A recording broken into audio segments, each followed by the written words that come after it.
are always like Singaporean guys have no riz, Singaporean guys are so unattractive. But I have to tell you guys about how I was finessed into a first date by a Singaporean guy I had no interest in.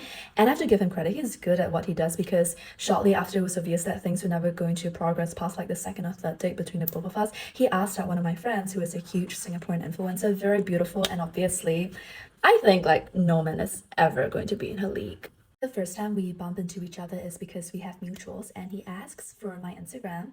I give it to him, I don't think anything more of it. And a couple of days after, he texts me and he's like, I own a company, I want to send you a PR package. And I say, perfect, here's my office ID because I don't give out my home address. And he looks at it, he's like, oh, that's pretty close to where I work. Why don't I just come drop it off? And a day off, he texts me again. He's like, hey, actually, would you be down for coffee? And I can explain to you in greater detail, like our products and stuff. And I was, sure, because I kind of really wanted a PR package and to see what was in it. And so we go out for coffee.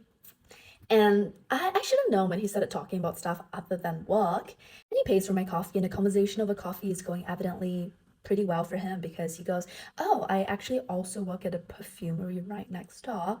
Would you want to go and create your own custom perfume? Which is such, I don't know, like a date activity. And I was just like, oh yeah, sure, it'll be fun. So we go, we make the perfume, it's really cute. And I was actually having a good time.